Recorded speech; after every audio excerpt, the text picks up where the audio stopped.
Bonjour et bienvenue. Aujourd'hui, on s'attaque à un texte qui a de quoi nous secouer un peu, même des millénaires après.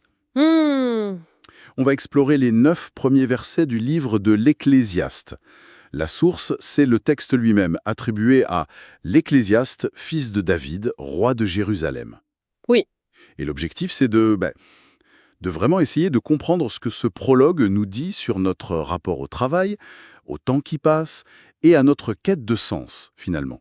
c'est un texte qui démarre très très fort. Il ne prend pas de gants, il nous plonge directement dans une philosophie assez radicale. Ah oui, Dès les premières lignes, il pose un diagnostic sur la condition humaine qui vient vraiment heurter nos idées modernes de progrès, de finalité. d'accord. Et pour comprendre où il veut en venir, je crois qu'il faut accepter d'entrer dans sa logique, qui est une logique de cycle, de répétition. C'est vraiment la clé de tout, je pense.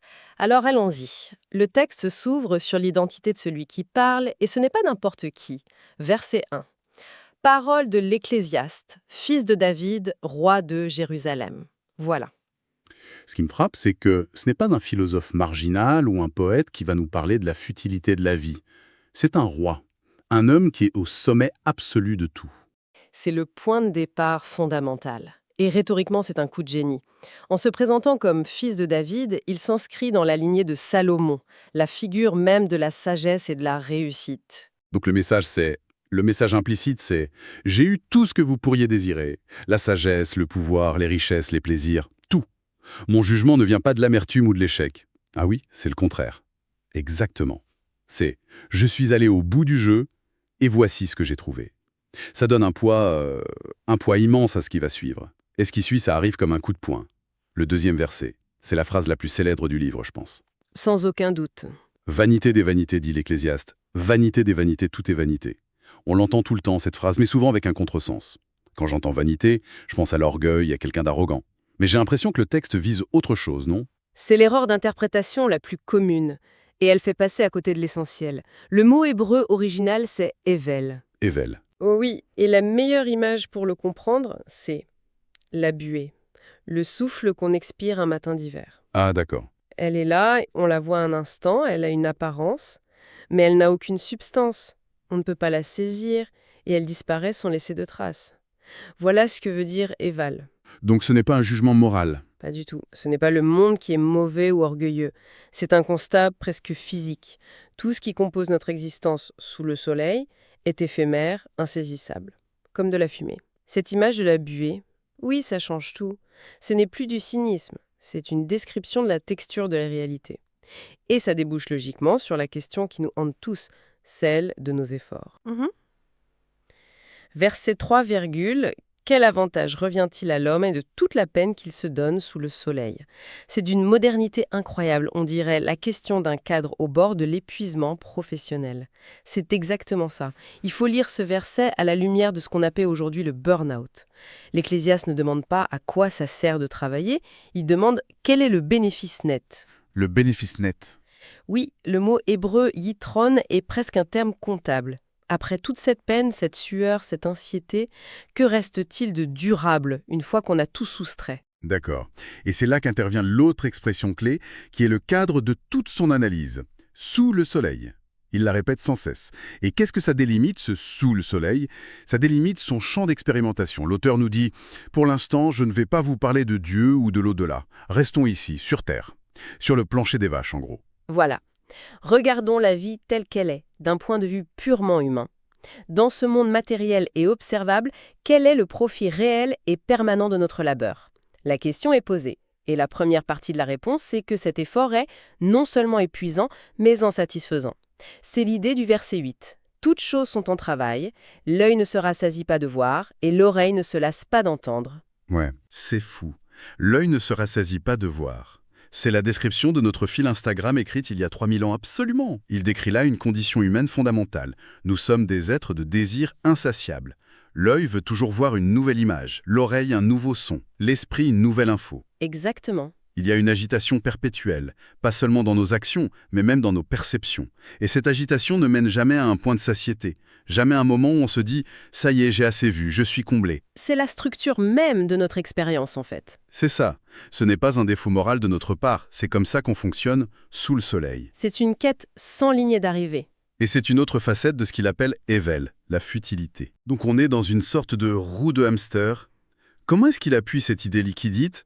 J'ai l'impression qu'il change de perspective là. Oui, et c'est un changement d'échelle spectaculaire. Après avoir décrit l'agitation humaine, il fait un zoom arrière, il nous montre une autre scène, les grands cycles immuables de la nature. Le contraste. Un contraste saisissant, oui, entre notre petite vie linéaire avec un début et une fin, et les boucles éternelles du cosmos. Ça commence au verset 4.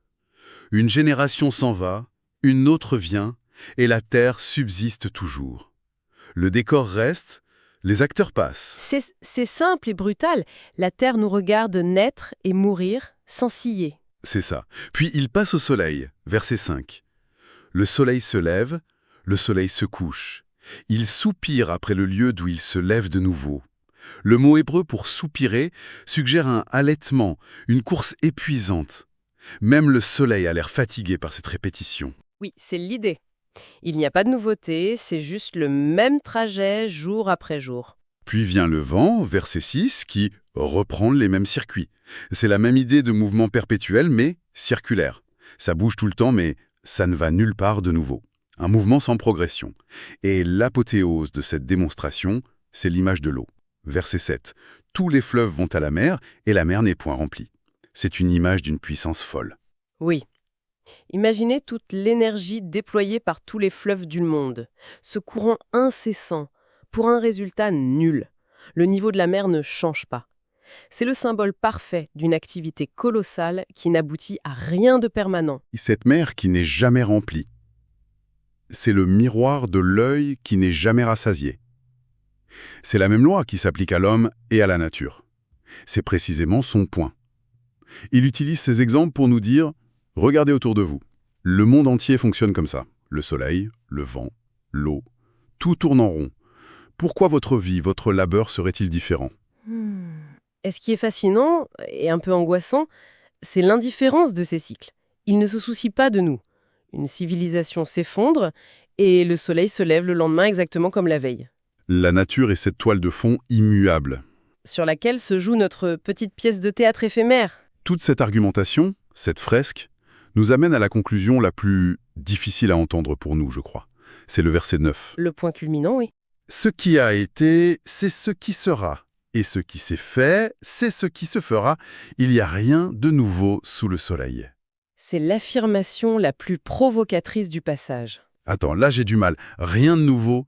On vit dans une culture obsédée par l'innovation, le progrès, on a l'intelligence artificielle, on explore l'espace. Comment on peut sérieusement dire qu'il n'y a rien de nouveau? Est-ce que l'invention d'Internet, pour lui, ce ne serait rien de nouveau? C'est une excellente objection. C'est la réaction normale d'un esprit du XXIe siècle. Mais il faut bien comprendre que l'Ecclésiaste ne nie pas le progrès technique. Il ne dit pas qu'un char romain et une voiture électrique, c'est la même chose. Son propos est ailleurs. Beaucoup plus profond. Il ne parle pas des objets, il parle des structures de l'existence. Il dit que les schémas fondamentaux de la vie humaine se répètent, inlassablement. Le décor change, les technologies évoluent, mais la pièce de théâtre est la même. C'est-à-dire, donne-moi un exemple. Les passions humaines. L'ambition qui pousse un général romain à conquérir la Gaule.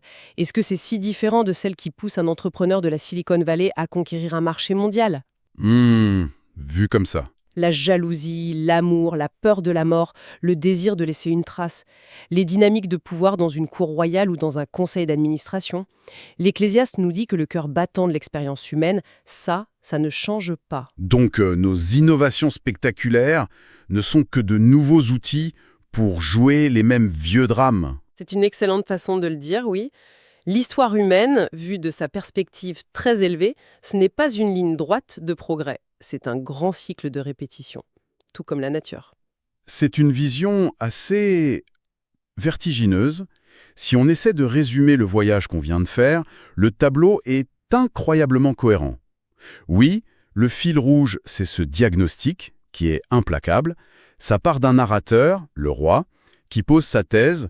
L'existence terrestre est évèle, une vapeur, insaisissable et éphémère.